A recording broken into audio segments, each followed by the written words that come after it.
Nobody taught autistic people how to stim, yet we know intuitively how to move our bodies in an attempt to regulate our nervous system demands. Stims are repetitive, often body-orientated, sensory-seeking behaviours that exist on a continuum. Stims are deeply personal and unique to each person.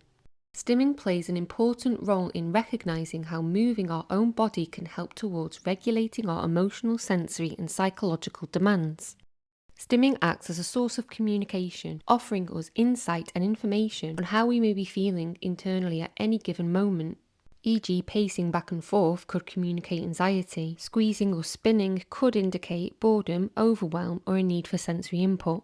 Stimming can also be playfully connective, a source of curiosity and an avenue for learning through the senses. Watching water with glitter or sharing the same funny clip repeatedly. Spinning and twirling can expand into dance and personal expression, playing with thunder or paint, creating a beat or a rhythm.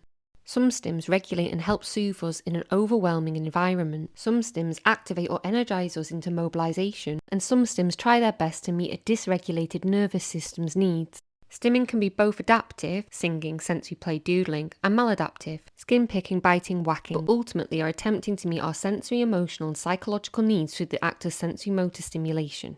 It's not about labelling the stims as good or bad, but rather asking, what is my stim trying to communicate to me in this context? Are you excited, overwhelmed, tired, scared, inquisitive, exploring, bored, uncomfortable, or wanting to connect and play?